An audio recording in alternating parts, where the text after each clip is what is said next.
propósito del asesinato a periodistas, quiero hablar de la gravedad de esta situación, pero de la hipocresía de los grandes nombres del periodismo mexicano que cubren la información desde sus escritorios, desde sus oficinas, desde su comodidad, pero que nunca se van a atrever a ir a Oaxaca, a ir a Guerrero, a ir a las zonas complicadas de la Sierra de Chihuahua, en Sonora.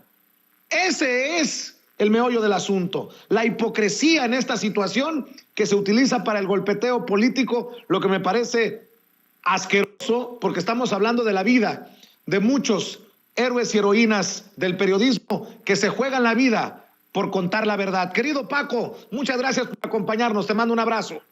Vicente, ¿cómo estás? Buenos días aquí en mi casa, buenas tardes a donde sea, pero mira, Vicente, tienes razón. Mira, es increíble que esos grandes monstruos de la comunicación no hayan ido a Oaxaca. Son investigadores, se supone, son investigadores. No han ido a entrar a la sierra de Oaxaca, no han ido a la montaña de Guerrero, no han venido al Estado de México, a donde también se matan periodistas.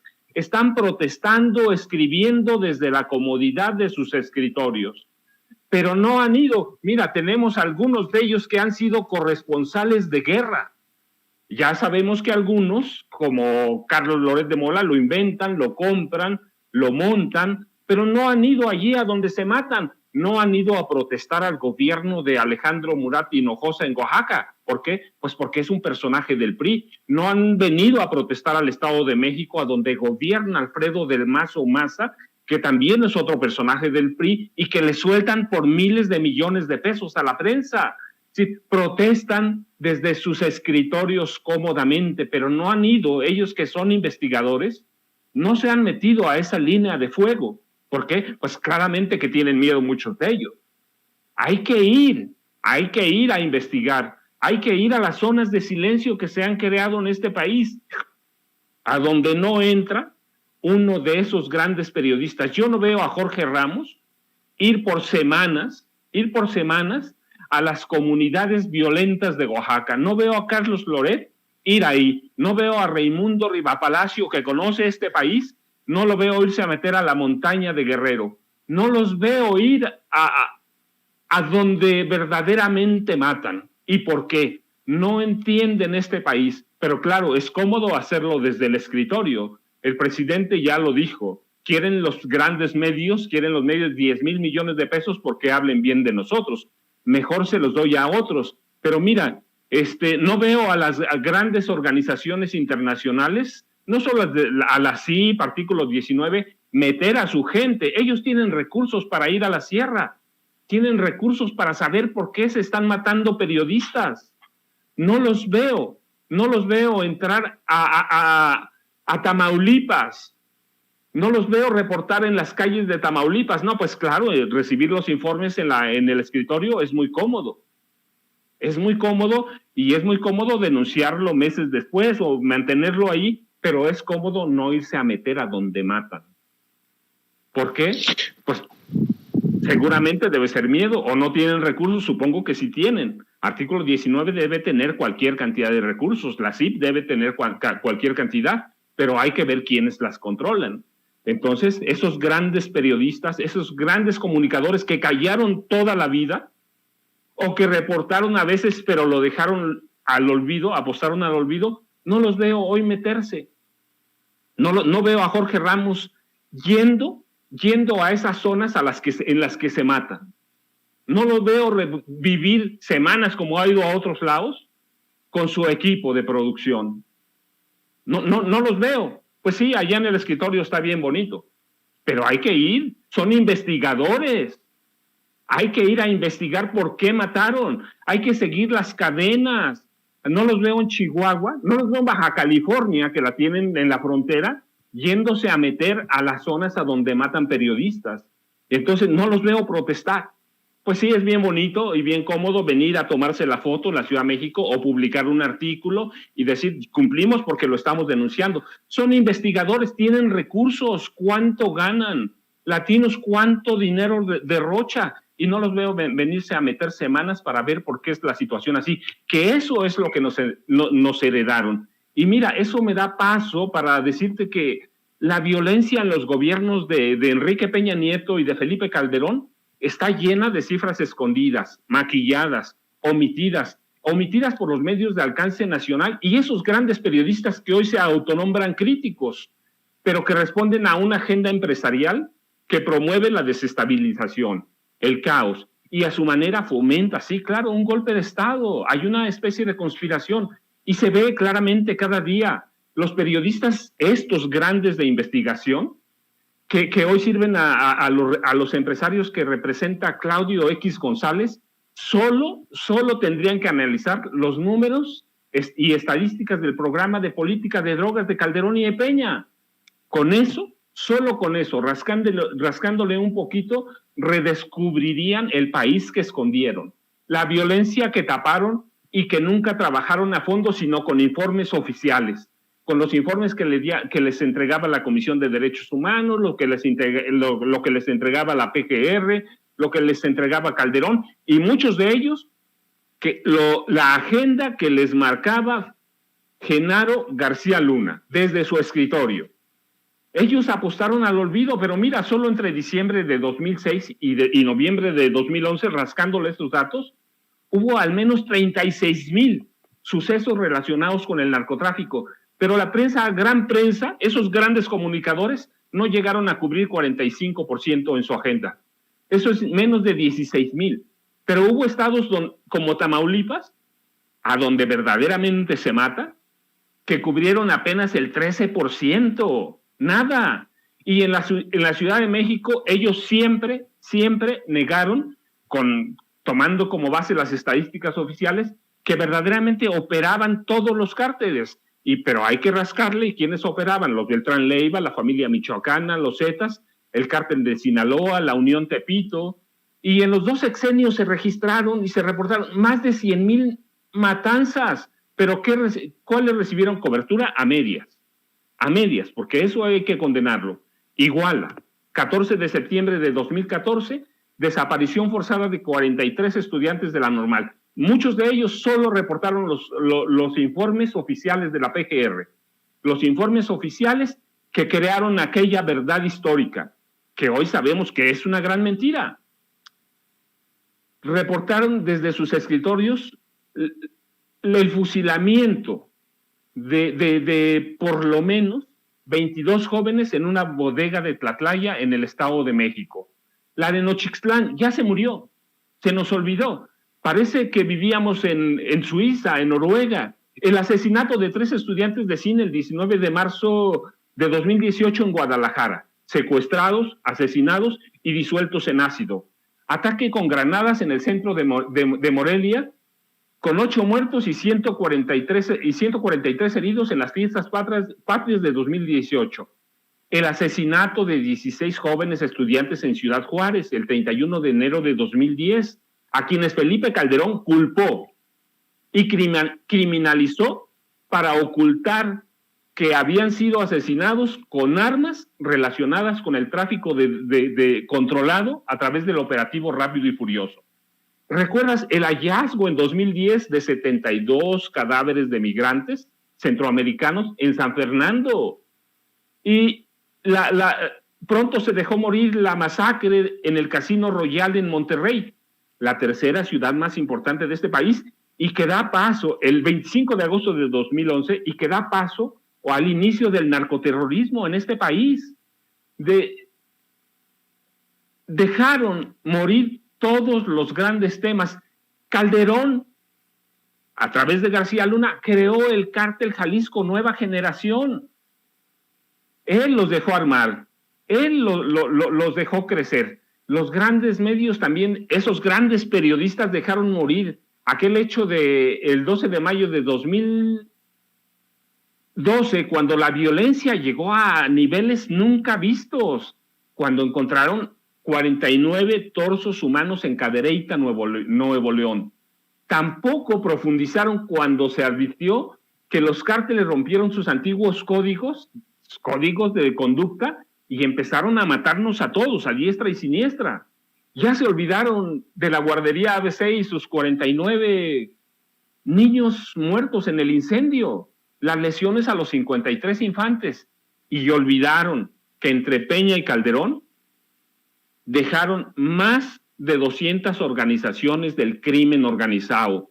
Esos grandes periodistas, pues sí, la viven bien. Entonces a mí, yo digo, estábamos en Suiza, estábamos en todo. ¿Por qué ganó López Obrador?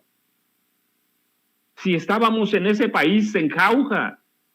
Todavía no encuentro explicaciones. Me pregunto por qué. ¿Por qué la gente votó por ese cambio si estábamos tan bien?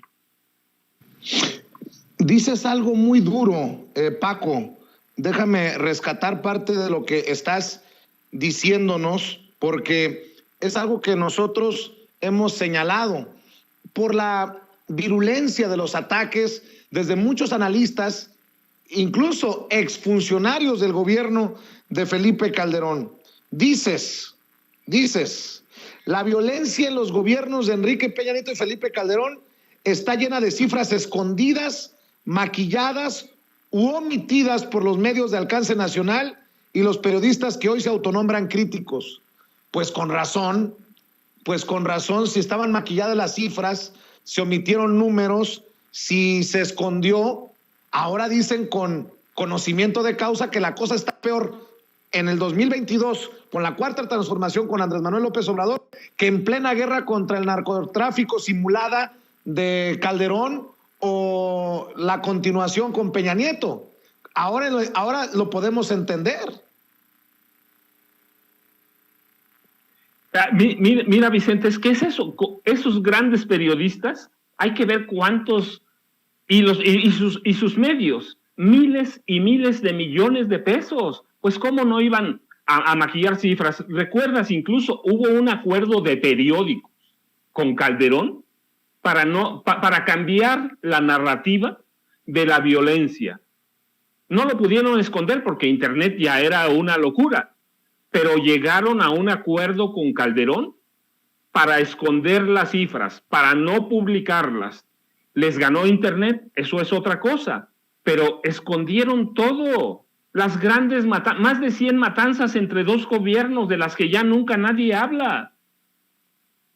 La verdad histórica es, por esa verdad histórica debía estar preso Peña, debía estar preso el procurador. Por las matanzas en el de Calderón, Calderón tendría que estar preso, es un criminal. Peña es otro. Y esos periodistas que hoy se autonombran críticos recibían la información del escritorio de Genaro García Luna.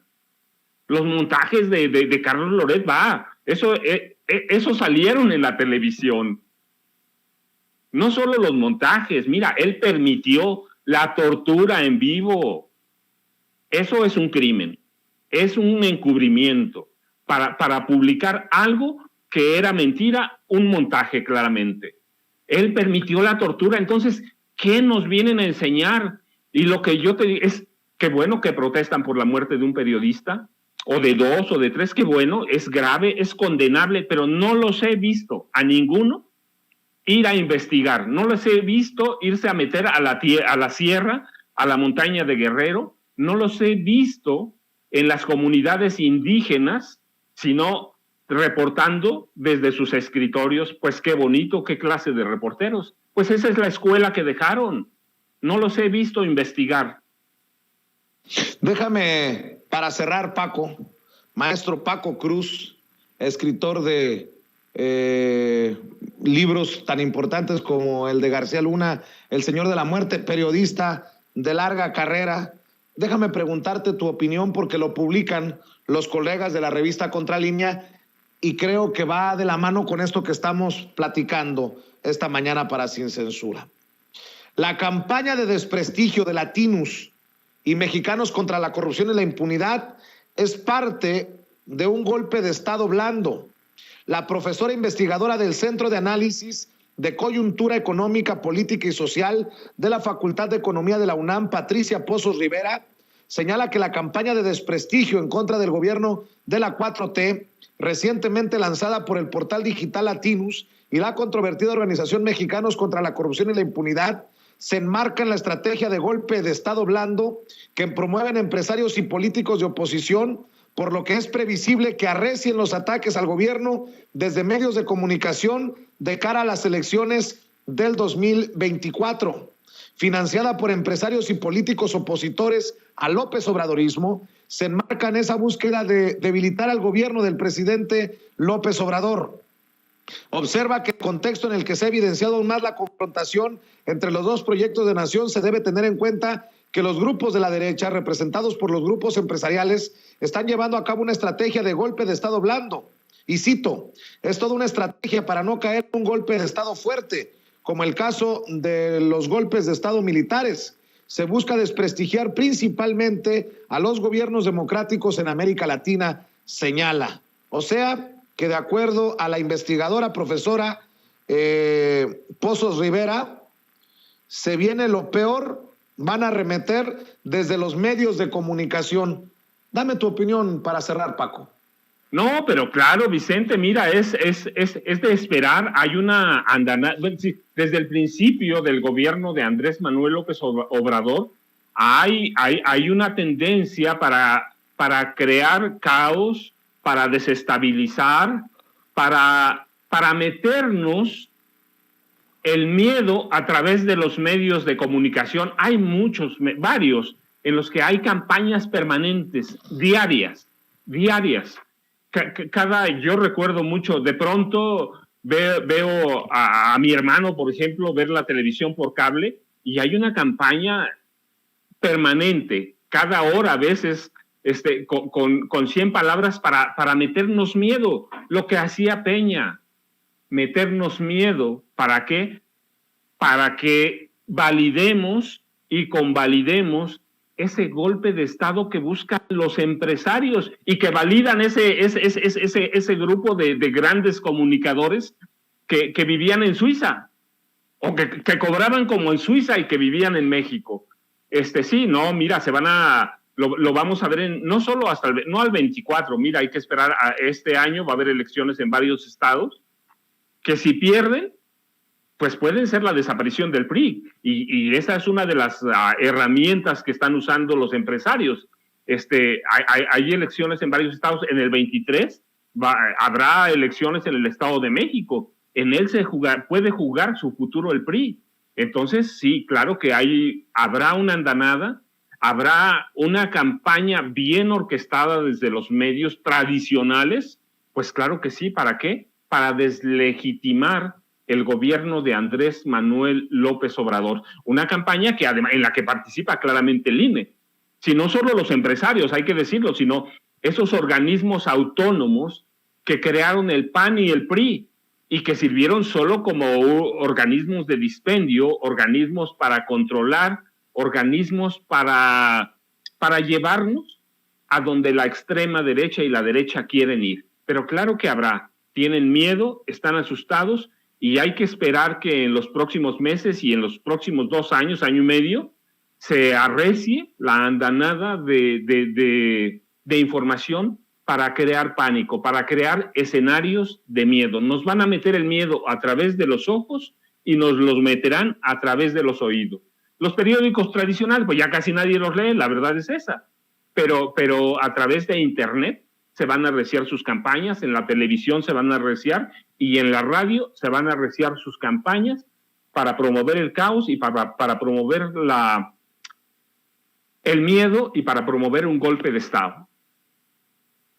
Paco Cruz, tú sabes que te respeto, que te admiro, y estamos al pendiente de lo que viene con tu trabajo. ¿Por qué no cerramos invitando a la gente, a esta comunidad que se informa en Sin Censura, para que también te respalde en redes, para que también te siga?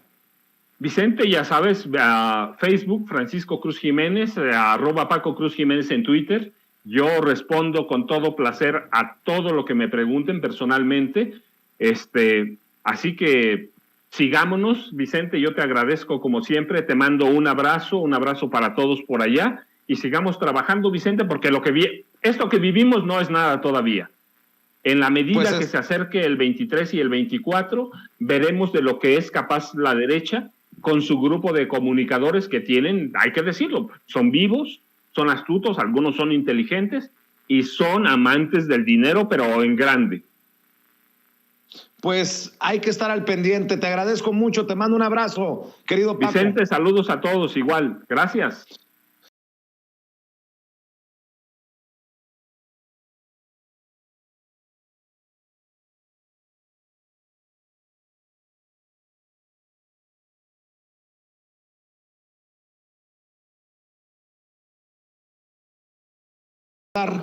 A dos amigos, a otros dos amigos, miembros de esta familia sin censura, que ya están listos para entrarle a la mesa de diálogo. Saludo al maestrazo Ramiro Padilla Tondo, el responsable de Pequeño Chairo Ilustrado y de otros libros que se han convertido entre los favoritos ya de la audiencia sin censura. Maestro, ¿cómo estás? Te saludo con mucho gusto. Un abrazo, Ramiro. Mi querido Vicente, un gusto estar de nuevo en esta supermesa con mi querida Meme, y pues aquí estamos para echarle chingadazos como debe ser todos los días, hacer la talacha, hablar como los medios tradicionales no hablan y mienten todos los días. Mi querido Vicente, ¿cómo estás? Bien, bien. Se le pasó decirte a Ceci que hoy Meme se encuentra atendiendo precisamente situaciones de la corresponsalía. Se encuentra con nosotros Manuel Hernández Borbolla, periodista, reportero en México de Actualidad RT y también amigo de esta familia sin censura. Querido Manuel, ¿cómo estás? Te saludo con mucho gusto. Hola, ¿qué tal, Vicente? Un saludo para ti, para Ramiro y para toda la audiencia. Oigan, pues vamos a empezar con la exhibida que le pone el presidente Andrés Manuel López Obrador a Ricardo Rafael. Y Ricardo Rafael no tarda en decir, el calumniador acusando calumnia, porque me ha calumniado a mí, por eso le digo calumniador. El calumniador acusando calumnia, y ya le contestó Jesús Ramírez Cuevas. Dice que es falso, que es mentira lo que dice el presidente.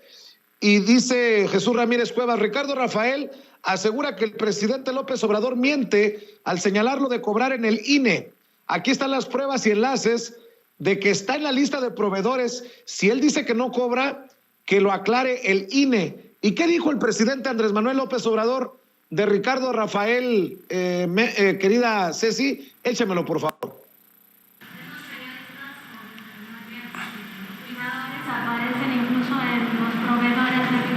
Claro. Vi este señor que también le molestamos mucho, que es un supuesto analista de la Madrid o la Madrid, ese Ricardo Rafael, sí, que vi que está ahí en el INE. Vi una lista de proveedor y ese cada vez que escribe es en contra de nosotros. Imagínense, somos los que más dinero les aportamos a todos ellos. De un intento de golpe blando, Ramiro. Ricardo Rafael, exhibido hoy, el presidente pide que se transparenten las finanzas, los dineros de Carmen Aristegui, de Loret de Mola, de todos estos personajes. Y bueno, pues ya hemos mencionado que hasta académicos, investigadores apuntan a que desde los medios de comunicación lo peor está por venir, Ramiro. Sí, el intento de rasgarse las vestiduras por una circunstancia desafortunada. Esto es una investigación hecha con las patas, con la única intención de golpear al gobierno, que sabemos que tiene una agenda política.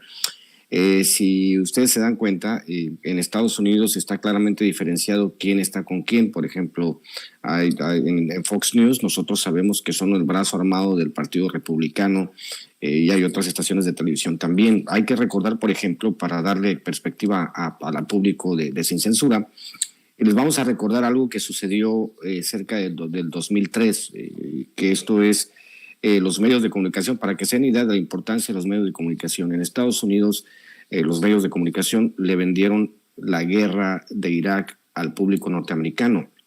En cuestión de poco tiempo, todo el público norteamericano pasó de ser un escéptico de la guerra con Irak a apoyar totalmente por la labor que establecieron todos los medios de comunicación. Hay que recordar que en el 2003 pues, el asunto de los medios alternativos estaba en pañales.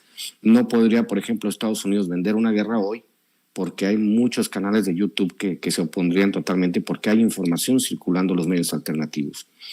Esa clase de venta de una realidad alternativa que se ha hecho a través de esta idea que se tiene de construir un, digamos, como decía Noam Chomsky, Manufacturing Consent. Yo les recomiendo mucho que lean todos los libros de Noam Chomsky para él les puede explicar. O también pueden leer los libros de Richard Kapuscinski, el gran periodista polaco. Explican esta parte donde los medios de comunicación se pueden convertir en los fieles a la balanza para tratar de crear una realidad alternativa. Los medios mexicanos, los medios hegemónicos mexicanos, todos los periodistas que han trabajado este nado sincronizado al sentirse atacados por nuestro presidente. Pero nuestro presidente, desgraciadamente muchos pueden decir que se ha excedido al exhibir los ingresos, pero en realidad no se ha excedido, simplemente está ejercitando su derecho a réplica. Así al menos yo lo veo desde mi perspectiva. Obviamente hay mucha gente que se ha molestado porque dicen que esta parte de exhibir los ingresos de Loret de Mola y empezar a exhibir a todos los periodistas que obviamente tienen una agenda ideológica, tienen un proyecto político más que una agenda, tienen un proyecto político y están identificados obviamente con un proyecto político como lo que yo te digo, Vicente. Todos ellos identificados, por ejemplo, con la venta de una guerra, la venta de guerra que le hicieron de Irak, la cual ocasionó cientos de miles de civiles inocentes muertos. Esa es más o menos la gravedad de lo que podemos entender en México, pero obviamente nosotros estamos en circunstancias distintas porque nosotros tenemos los medios alternativos y la gente, mucha gente, un gran porcentaje de los mexicanos se informan con medios alternativos, así que es muy difícil que ellos nos puedan vender una guerra al estilo de los medios norteamericanos. El único que se opuso a la guerra fue un camarada que tenía los talk shows, no sé si recuerdas a Phil Donahue. Phil Donahue fue el único que fue vocal al decir que no, que lo que estaba haciendo Estados Unidos era vender de mala manera una guerra que no era cierto, que era una guerra falsa, y lo corrieron, fue el único que se opuso. Pero todos los demás, el 100% de los medios de comunicación, todos los presentadores de noticias, todos los intelectuales, todos se unieron detrás de la causa del asunto de las armas de destrucción masiva que nunca existieron. Es por eso que es tan importante que la gente recuerde la historia de cómo los medios de comunicación han trabajado el asunto. Vamos a recordar el asunto de O Globo en Brasil, que le vendieron el caso de que Lula da Silva tenía un departamento que no sabía que existía y por ello lo metieron a la cárcel. Hay que recordar lo que se ha vendido en Ecuador. Hay que recordar, por ejemplo, que en Colombia, que nunca ha gobernado la izquierda es la culpable de todos los males en Colombia.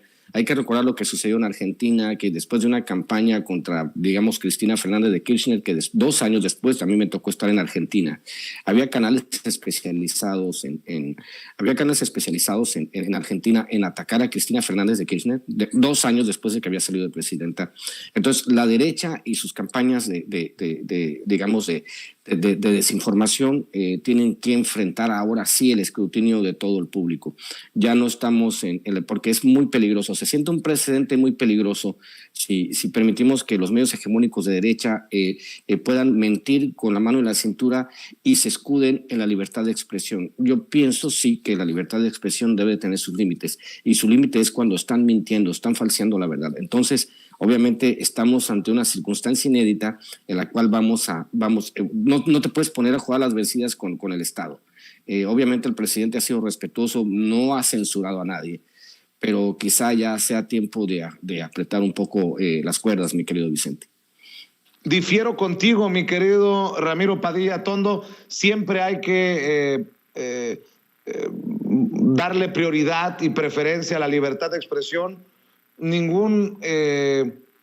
Nunca pudiera estar desde la trinchera de sin censura en apretar ninguna tuerca en ese sentido, pero eso sí te voy a decir, al César lo que es del César. Yo puedo tener muchas diferencias con Rubén Luengas, con quien he salido del chongo en muchas ocasiones, pero también en español, en la prensa en Estados Unidos, si alguien se opuso a la guerra contra Irak, abiertamente fue Rubén Luengas y lo que lo llevó también a confrontarse incluso con Jorge Ramos, que le hizo el juego a la administración de George W. Bush.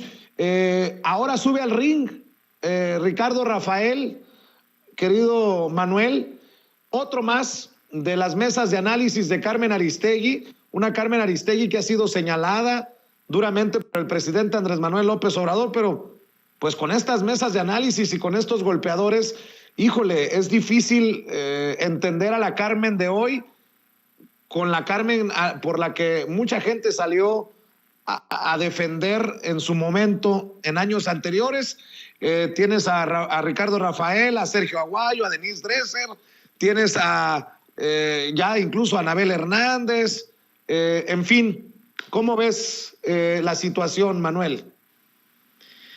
Yo creo que en toda esta disputa y en este golpismo mediático que estamos viendo en las últimas semanas de manera muy exacerbado contra López Obrador, esta ofensiva contra los hijos, que le fue muy difícil al presidente esta situación, hay también un componente importante de una lucha de clases.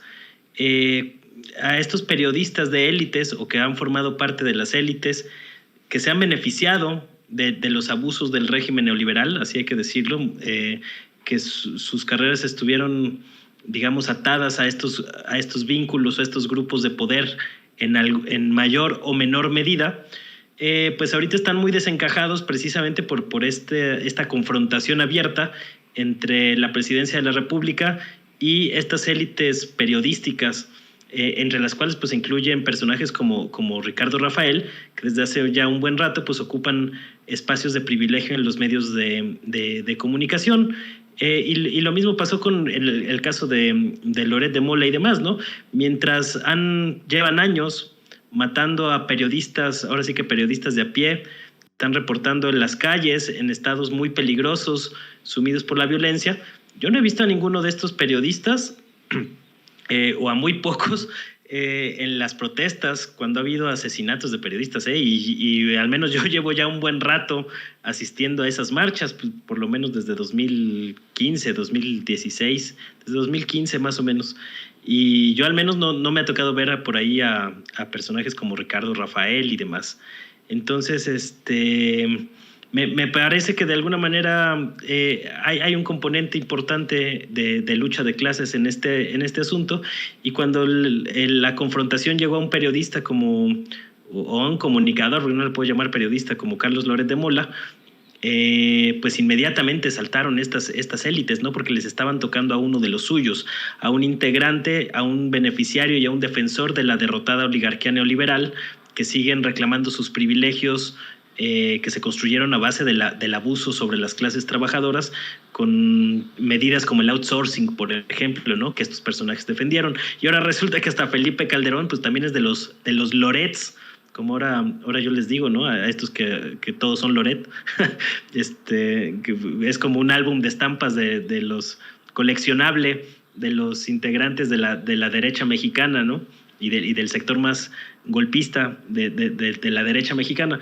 Entonces creo que pues esta situación es evidente en todo este conflicto, y que durante años de que mataron a periodistas rasos, pues no les importaba, pero ahorita que osaron cuestionar y responder a algunas de las mentiras y de las inconsistencias que han publicado en las últimas semanas, que tienen claras intenciones políticas, porque digo, quien a estas alturas siga creyendo que la información que difunden medios como Latinos o Mexicanos contra la Corrupción y la Impunidad no tienen una clara agenda política, pues una de dos, o está pecando de ingenuidad al extremo, o de plano hay un intento por engañar al público, ¿no? Entonces, creo que toda esta situación está muy, muy inmersa en esta confrontación abierta, porque no es López Obrador contra todos los periodistas, como están tratando de construir esa narrativa, sino contra unos periodistas o comunicadores de élite que han sido mercenarios informativos de los grupos de poder que saquearon al país durante décadas. Entonces, ahora que no nos vengan con que son periodistas libres, imparciales, autónomos, objetivos, neutrales, independientes, cuando pues esa narrativa pues, les conviene muy bien para el golpeteo político, y que hemos visto cosas que llaman la atención, ¿no? En el fin de semana pasado estuvo, por ejemplo, este señalamiento que hizo la Embajada de Estados Unidos de que se pronunciaban en contra del asesinato de periodistas. Es decir, el gobierno de Estados Unidos ya también está usando este tema de la violencia contra periodistas, que es lamentable, es criticable y es condenable, pero la manera en que lo están usando estos grupos, como el gobierno de Estados Unidos, los grupos de la oligarquía derrotada neoliberal en México, para hacer política y tratar de posicionar su agenda restauracionista de los privilegios de las élites neoliberales, me parece una cosa terrible y muy preocupante, y lo estamos viendo también con algunos medios extranjeros, ¿no? Ahí estaba hoy comentando el presidente López Obrador sobre este editorial que publicó el Washington Post, pidiéndole a Joe Biden que regañe a López Obrador por la situación y el ataque, así dijo el Washington Post, contra la prensa en México. Y es curioso y muy paradójico que se lo pidan a un presidente como Joe Biden, que en enero pasado insultó a un reportero de Fox News llamándole hijo de perra en una conferencia de prensa, ¿no? O sea, ¿a qué clase de juego están jugando estos medios hegemónicos estadounidenses que están defendiendo los intereses de la oligarquía, y que si fueran tan congruentes con lo que predican, pues no tendrían entre sus columnistas a un mentiroso probado y a un experto en montajes como lo es Carlos Loret de Mola? Y creo que lo mencionaba hace rato, ya me ha refrescado la memoria el querido Quique Legorreta, mi querido Ramiro, sobre algo que te voy a mencionar, pero antes una aclaración. No es que diga que, con lo que le comenté a Ramiro, que no estaba de acuerdo con apretar tuercas, no es que yo esté a favor de la difamación, de la calumnia, pues somos víctimas también nosotros de eso, pero el propio presidente ha dicho que prefiere esos excesos en pos de la libertad de expresión que la censura, y que él mismo pues hace uso de esa libertad de expresión para responderles. Y miren el momento en el que estamos. Yo prefiero mejor decir el que se lleva se aguanta, y vamos con todo, a quitarnos las máscaras, a poner nuestros papeles en la mesa, pero bueno, por ahí va el comentario. A ver, hacía referencia a que las manifestaciones de ayer y de hoy, ayer en la Cámara de Diputados, hoy en la mañanera, pues no son como la realizada por Álvaro Delgado allá en Los Pinos. Me está recordando Quique Legorreta, para que vean la hipocresía de muchos de estos que hoy dicen todos somos Loret, los que hoy dicen que López Obrador es el violentador de la prensa. Dice, la protesta de Álvaro Delgado recuerda que se produjo cuando Peña Nieto elogiaba al presidente del Consejo de Administración de Grupo Fórmula, Rogelio Azcárraga, acompañado de periodistas de esa cadena como Joaquín López Dóriga, Ricardo Rocha, Ciro Gómez Leiva, y cuando decía que su gobierno es respetuoso de la libertad de expresión. Pese a la protesta y justo al cumplirse un mes, ese día se cumplía un mes del asesinato de Javier Valdés, corresponsal de la jornada, cofundador de Río 12, experto en temas del crimen organizado, Peña Nieto no hizo una sola mención de ese asesinato ni de la violencia contra los periodistas. Y aún así le aplaudieron, porque ahí estuvieron Carlos Loret de Mola, Denise Merker, Ruiz Gili, Paola Rojas, Ciro Gómez Leiva, Joaquín López Dóriga, muchos de los que hoy andan muy alebrestados contra el gobierno, pues. Me dice Enrique Legorreta, en ese entonces Álvaro Delgado desplegó una pancarta que en letras rojas y negras exigía basta de sangre, rectifique presidente ni uno más. Justo al cumplirse un mes del asesinato del periodista Javier Valdés Cárdenas en Culiacán, Sinaloa. Fue cuando Álvaro Delgado exhibió la manta mientras Peña Nieto hablaba de su gobierno y de su apapacho a ciertos medios de comunicación. En ese entonces no hubo gran solidaridad con Álvaro Delgado, que era visto algo así como apestado. Y nada más para abonar a este diálogo, mi querido Ramiro Padilla Tondo, que los que de antes son los de hoy. La diferencia es que nosotros, la audiencia, no somos los mismos. Ya no nos podemos tragar la misma calabaza de ayer por lo que sabemos hoy. Ramiro. Voy a elaborar una frase que quiero que se inmortalice. Fíjense bien. Prensa que nace torcida, nunca su rama endereza. Eso es lo que ha pasado en México. Prensa que nace torcida, nunca su rama endereza. La prensa, desgraciadamente, en su inmensa mayoría está torcida en México. ¿Por qué? Hemos hablado de los antecedentes de por qué la prensa en México se comporta de cierta manera, tiene ciertos comportamientos.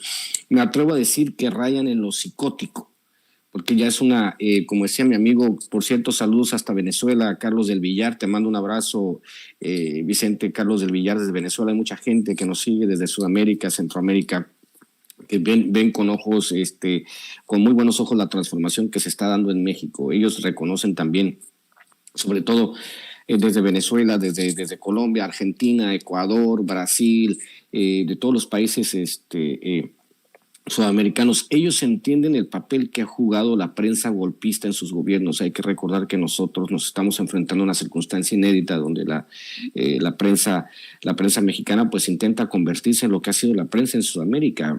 Hay que recordar el Grupo Clarín, por ejemplo, en Argentina, y su control de los medios. Tiene no sé cuántas estaciones de televisión, tiene periódicos, tiene estaciones de radio, y son ellos los que son los fieles a la balanza. Y también hasta el Grupo Clarín, si tú dices que alguno de ellos, no sé, el pelotudo del Feynman o el otro mega pelotudo de la Nata, que son basura periodística en Argentina, que son los equivalentes a Loret, y todos ellos salen diciendo que hay golpismo, que vamos a llegar al comunismo. Exactamente. La derecha en todo el mundo tiene los mismos comportamientos, digamos que son genéricos intercambiables. Tú puedes agarrar la prensa mexicana y trasladarla a Argentina y sería exactamente lo mismo. Te puedes traer a esos pelotudos a México y exactamente sería lo mismo.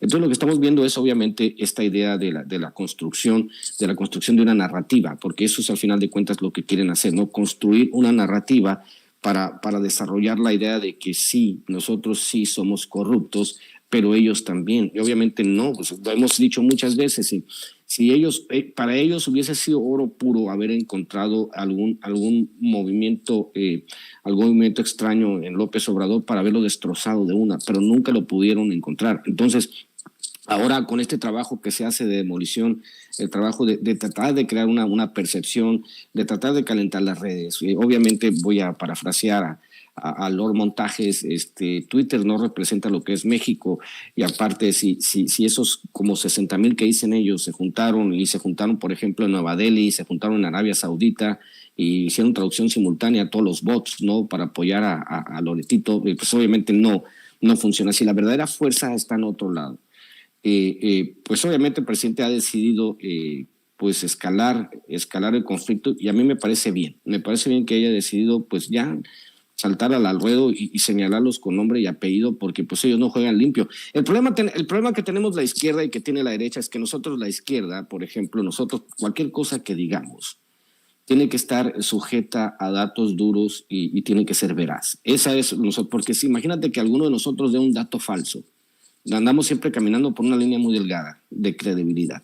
En cambio, la derecha puede mentir con la mano en la cintura y nadie lo va a llamar a cuentas. Esa es la lucha tan desigual. Ellos tienen el 90% de los medios, ellos tienen los periódicos, ellos tienen todo el capital del mundo, del dinero que se robaron de nuestros impuestos, construyeron un capital de dinero que se robaron de nuestros impuestos para mentirnos con nuestros propios impuestos.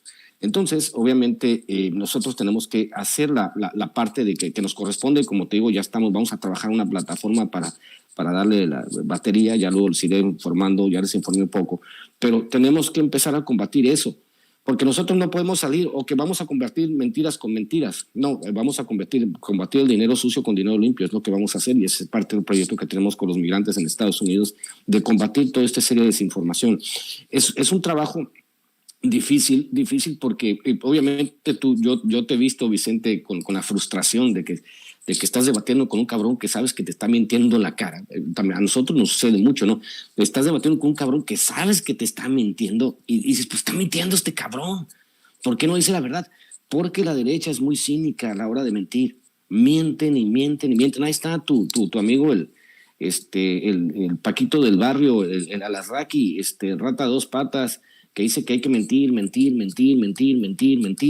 Y obviamente pues nosotros no podemos mentir, nosotros estamos sujetos, estamos atados a la verdad. Y mientras el combate sea la verdad contra las medias verdades y las mentiras que está propagando la derecha, pues la lucha es más o menos desigual. Pero va a llegar el momento en que nos vamos a imponer. Y obviamente el presidente tiene que salir a responder, porque la palestra más importante es la mañanera, pero también Morena se queda corta. No sé si estará de vacaciones Mario Delgado, Ricardo Monreal, todos ellos estarán de vacaciones. ¿Por qué no salen estos cabrones de Morena a echar chingadazos en las redes sociales, a pelear, a responder, sobre todo los dirigentes, ¿no? Veo que sí los senadores y los diputados sí le entran a los fregadazos, pero los dirigentes se están quedando muy cortos. Pero en esta digamos, suerte de guerra híbrida donde los medios de comunicación van con todo. Yo creo que lo dije en enero, empezaron el año muy rabiosos los de la derecha. ¿Por qué? Pues obviamente pues que vienen ya la consolidación de las obras de infraestructura importantes, viene la revocación de mandato, vienen muchas cosas que los van a dejar sin municiones. Estos son igual que como la elección acuérdate, la elección del 2021, los primeros meses andaban rabiosos, se calmaron un poco y vuelven a la carga. Déjenme decirles, señores, de nuevo, esto es muy importante que si la gente, porque yo sé que nos monitorean los canales de derecha, va de nuevo. Nosotros ganamos, nosotros ponemos la agenda, nosotros somos mayoría y no importa todas sus mentiras, no van a regresar al poder jamás a pesar de sus mentiras. Siéntense y busquen otra estrategia. La estrategia del golpismo y de meritar lo que hace el gobierno no les va a funcionar. Si no les funcionó durante un chingo de años, como tú decías, Vicente, la sociedad del 2006, la sociedad que vio con cierto agrado, digamos, alguna parte de la sociedad que vio con cierto agrado el fraude, esa sociedad ya no existe. La sociedad mexicana es consciente y se informa por canales alternativos. Entonces, señores de derecha, esta guerra la tienen perdida. Manuel, escucho tus reflexiones también, tus comentarios. Sí, pues yo coincido en una parte con lo que dice Ramiro y con otra a lo mejor no tanto. Sobre este asunto de la verdad, sí, pues un proyecto transformador está obligado a hablar de frente y con la verdad, aunque sea una desventaja, porque los otros tienen toda la maquinaria mediática y una propensión muy grande a decir mentiras, como lo reconoció abierta y públicamente el publicista fascistoide Carlos Alarraqui, que pues ha sido contratado habitualmente por muchos grupos de derecha. Ahí lo vimos en un video dándole esa recomendación a Roberto Madrazo, cuyos hijos son inversionistas del medio Latinus, que proyecta a Carlos Loret de Mola, y se ve que Carlos Loret y compañía pues le hacen mucho caso a los consejos de personas como Alarraqui, ¿no? Porque pues esa es la constante que han seguido a lo largo de sus trayectorias y sobre todo pues ahora en esta etapa en Latinus, donde claramente pues han montado una ofensiva informativa o desinformativa contra el presidente de la República, ¿no?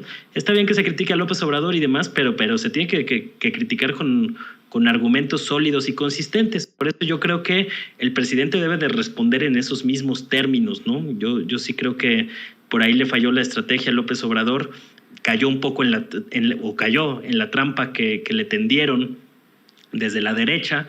Sabían que tocándole a los hijos con informaciones allá medias, con medias verdades, con información engañosa, pues iban a provocar una reacción de López Obrador, y creo que hasta cierto punto pues sí cayó en la trampa el presidente, difundiendo información que ni siquiera él mismo había verificado, como lo reconoció el viernes pasado, ¿no?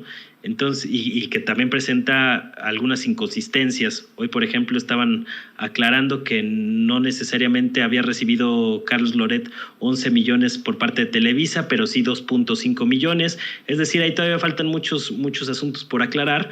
creo que sí le faltó ser más frío y calculador a López Obrador en ese asunto para no caer en la trampa y no estar en la posición donde sus adversarios lo querían poner. Ese sí creo que fue un error táctico, pero eso no quita que definitivamente tenga que salir a responder.